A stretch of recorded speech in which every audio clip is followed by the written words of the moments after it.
Music just really speaks to me. I feel like I'm at my happiest when I'm making music or thinking about music. So my task is to figure out, how do I excite other people about the things that excite me?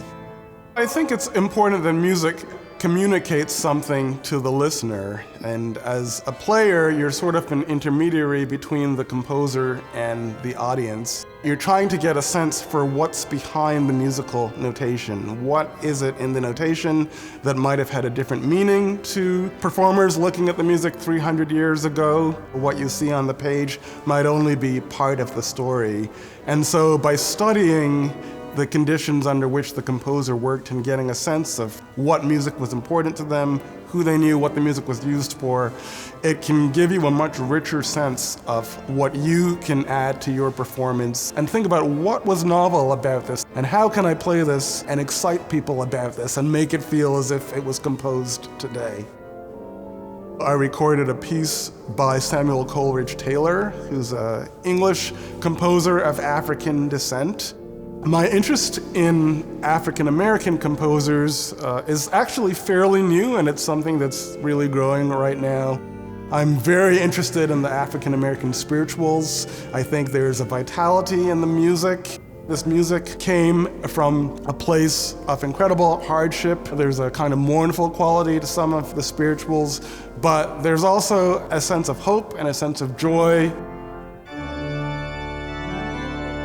I've always been interested in things that are sort of off the beaten track. My next recording project will be a recording of music by Georg Muffat. He is known for his blending of French and Italian styles to create something new and distinctive. Another composer from the same time period, just a little bit later than that, who was known for that was Johann Sebastian Bach. Everybody knows Bach. His music is very famous and studied by music students all across the world. Most professional musicians have never played a piece by Muffat. And those are the things that interest me. How is it that some composers make it into the canon and other composers don't? Sometimes the composers who we've never heard of were more famous than the composers who have come down through the canon of music history. It's important for the students to have a real breadth of perspective and to have really divergent skills. Students who are going into a full-time church job won't just be playing the organ, they'll be directing the choir, they'll be working with children's choirs, and they'll be arranging music with brass at Christmas time. They also have to have the ability to dialogue and negotiate with other members of a pastoral staff.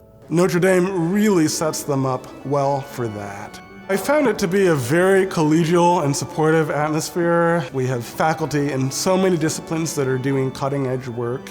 And then also just the collection of organs, particularly the 2 organs of Paul Fritz that we have in the Performing Arts Center and in the Basilica, and also this Italian Baroque organ. I've always been very passionate about the music of the 17th and 18th century, and I couldn't have a better situation for exploring that music.